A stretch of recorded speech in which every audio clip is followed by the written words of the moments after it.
Well, it looks like they will try anything, whether it's executive orders or a legislature meeting in the middle of the night and passing a bill that no one has read, or Rahm Emanuel using semantic tricks to keep people out of the debate, to change the terms of the debate. Another thing that they're willing to use is their connections in crony capitalism, putting pressure on businesses that they can punish or reward. And along those lines, Walmart, it looks like now, is forbidding new ammunition orders from their managers. A message posted on the Daily Sheeple website read, "I've read various postings on message boards claiming local Walmart managers told customers they are no longer permitted to reorder ammo and inventory. I can confirm that this is true. I went to Walmart today in our town to buy ammo, and the case was almost empty. I asked the store manager when new supplies would arrive, and he said, corporate headquarters notified all local managers that we cannot order any more ammo until further notice." Well, that's contradicted by management. Management says that they are not putting a restriction on ordering new ammunition, but that local manager candidly said that they were. Now here locally, Travis County, as well as the city of Austin, who both have been talking about banning gun shows in this area and trying to find some way to do that. Travis County commissioners unanimously voted Tuesday to reverse course on a proposal that would have banned gun shows from county facilities.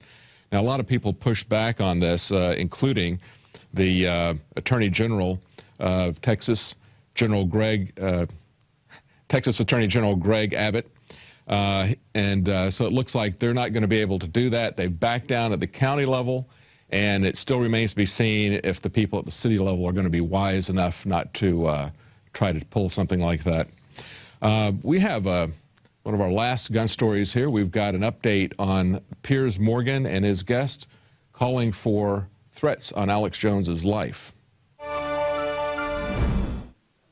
Melissa Melton reporting for InfoWars Nightly News. Last week, Alex Jones appeared on the Piers Morgan show on CNN to discuss his views on gun control. The following night, Piers decided to host a panel regarding Alex's appearance, and he had on Daily Beast sports columnist Buzz Bissinger, Huffington Post Abby Huntsman, and lawyer Gloria Allred.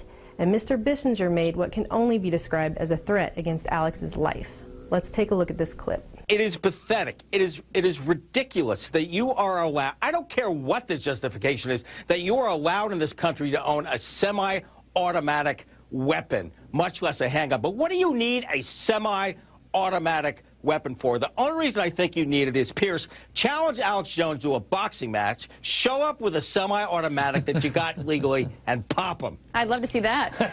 In uniform. I'll borrow my brother's uniform. Now, as you saw in that clip, Bissinger tells Morgan the only reason he would need a semi-automatic gun is to, quote, pop Alex Jones, to which they all laugh, and Abby Huntsman actually says, I'd love to see that, and Morgan even says he would borrow his brother's uniform. And this isn't the only time during that television show that a threat was made on Alex. Earlier in the show, one of Piers' guests also made the comment that he hoped Alex's children would not be killed. I don't want Alex Jones to get the phone call at 3 o'clock in the morning that one of his children have been shot and killed by somebody who shouldn't have a handgun or a rifle. This kind of talk from supposedly anti-gun activists is abhorrent. They're making a threat on national television to shoot and possibly murder someone. And it's no joke either. As you'll see in this next clip, private investigator Doug Hagman came on the Alex Jones show just a few weeks ago and talked about how he has an inside source in the Department of Homeland Security, and that the DHS is actually keeping a list of pro-gun activists and political activists who will be taken out. Anyone reporting on journalism, speaking out against government policies, anyone who protests anything that is antithetical to this regime will be shut up and censored, if you will. And not only that, but according to my source, put on a list, if you will, because when the money supply, or when the economy collapses, when the dollar collapses, when we can no longer buy anything, and the riots break out, the very first people to go, according to my source, the very first people to be rounded up, the very first targets, if you will, on the radar of this regime are the people that are speaking the truth about what's taking place. On Hagmann's site, he relayed in detail that there are lists of political dissidents maintained by DHS, and vocal opponents of the politics of the global elite, the bankers, and the opponents of anything standing in their way, well, they are on the top of the list to be, quote, handled. In the days following that broadcast, news broke that Keith Ratliff, a man behind FPS Russia, a gun show on YouTube that made the channel one of the top 10 most popular on the entire site, was tied to a chair and shot execution style in the back of the head. Then John Noveski of Noveski Rifle Works, a gun manufacturer known for his AR-15s, was mysteriously killed in a car crash just days after he posted a list on Facebook linking mass shootings and horrible acts of murder and suicide to antipsychotic medications. In the wake of these threats against Alex on the Piers Morgan show, it would seem Twitter fans picked up Pierce's sentiment and also threatened to shoot Alex. One Twitterer wrote, "I hope Alex Jones gets taken by terrorists who shoot his arms and legs off starting at the fingers and toes and work their way up." Another, "For the first time I see a good reason for guns in the USA. Alex Jones, someone please shoot this Muppet. I wish somebody would shoot this Alex Jones guy in the face." And then another responded, "Please and thank you."